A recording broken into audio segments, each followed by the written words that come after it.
కూటమి ప్రభుత్వం 2025 సంవత్సరంలో చేపట్టిన సూపర్ 6 పథకాల సూపర్ హిట్ కార్యక్రమాల విజయాలపై గాంధీనగర్ మున్సిపల్ స్కూల్ ప్రాంతంలో నిర్వహించిన ప్రజా దర్బార్ కార్యక్రమంలో ఆయన మీడియాతో మాట్లాడారు. కూటమి ప్రభుత్వం ఆంధ్ర రాష్ట్ర ప్రజలకు ఇచ్చిన మాట ప్రకారం సూపర్ 6 పథకాలు అమలు చేస్తూ 2025 సంవత్సరంలో అనేక విజయాలు సాధించడం జరిగిందని వివరించారు. విజయాలు సాధించడమే కాకుండా అనుకున్న పనులు చేయడమే కాకుండా ప్రజలకి ఫస్ట్ ధైర్యాన్ని ఇచ్చిందండి. గత ప్రభుత్వంలో ధైర్యం కోల్పోయారు ప్రజలు, స్వేచ్ఛ కోల్పోయారు, సమస్య ఉంటే చెప్పుకోవడానికి భయపడ్డారు. ఈ రోజున రాష్ట్ర ప్రజలు స్వేచ్ఛగా ఆనందంగా ధైర్యంగా ఉన్నారని మొట్టమొదటిగా చెప్తున్నా. ఈ రోజున ఏదైతే ప్రభుత్వం ఆ రోజున హామీలు ఇచ్చిందో, ఎలక్షన్లో ఉన్నప్పుడు కూటమి ప్రభుత్వం హామీలు ఇచ్చిందో, హామీలన్నీ కూడా నెరవేర్చుకుంటూ వచ్చింది. ఎన్నో కష్టాలు ఉన్న రాష్ట్రాన్ని, మీరు అప్పుల పాలు చేసిన రాష్ట్రాన్ని గత ప్రభుత్వం ఆ కష్టాల్ని అధిగమించుకుని ఈ రోజున అనుకున్న ఏదైతే హామీలు ఇచ్చిందో సూపర్ 6 హామీలు కానీ, ప్రజలకు ఇచ్చిన హామీలు కానీ, ఏదైతే పిల్లలకి జాబ్ క్యాలెండర్ రిలీజ్ చేస్తానని చెప్పిన హామీలు కానీ ఇవన్నీ కూడా నెరవేర్చుకుంటూ వచ్చింది. ఇవన్నీ చెప్పాలంటే 60 అంశాలు ఉన్నాయండి, రాసుకుని వచ్చాం. చెప్పాలండి 60 చెప్పాలంటే చాలా టైం పడుతుంది.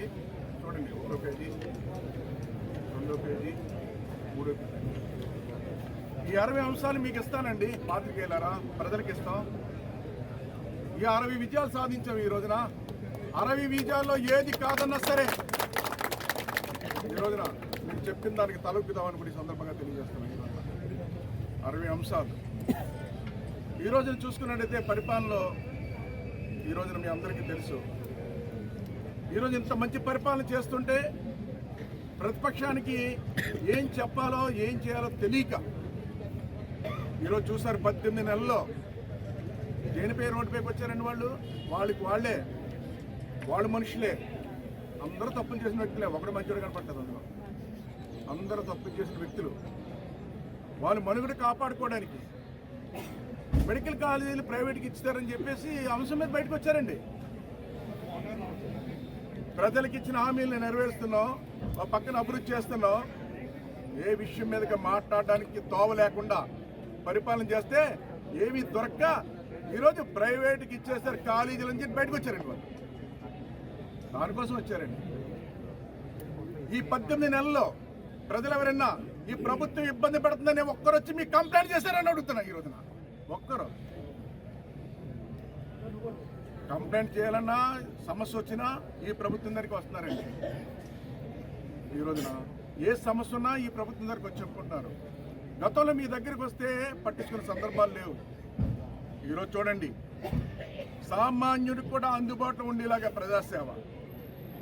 ఈరోజు ముఖ్యమంత్రి గారు ప్రజా దర్బార్ పెడుతున్నారు, కలెక్టర్ ఆఫీసులో ప్రజా దర్బార్ జరుగుతుంది, కార్పొరేషన్ ఆఫీసులో ప్రజా దర్బార్ జరుగుతుంది, ఎమ్మెల్యేల ఇంటి ముందు రోజు దర్బారే, రోజు వస్తానుంటారు, ప్రజా సమస్య చెప్పుకుంటూ ఉంటారు, వెళ్తుంటారు. అలా కాకుండా కూడా ఈ రోజున అధికారులు, ప్రజలు, ప్రజాప్రతినిధులు కలిసి ప్రజా దర్బార్లు కూడా పెట్టడం జరుగుతుంది. ఈ రోజున ఆ విధంగా చేస్తున్నాం. అంటే సమస్యలన్నీ కూడా క్షేత్ర స్థాయిలో సమస్యలు తెలుసుకోవడం కూడా ప్రజల దగ్గరికి వెళ్ళి ప్రజా దర్బార్లు కూడా పెట్టడం జరుగుతుంది. ఈ రోజు చూస్తున్నారు. ఈరోజు ప్రతిపక్షం దగ్గరికి వెళ్ళి ఈ సమస్య ఉందని చెప్పుకునే తావు లేకుండా పరిపాలన చేస్తుందని కూడా ఈ సందర్భంగా తెలియజేస్తుంది.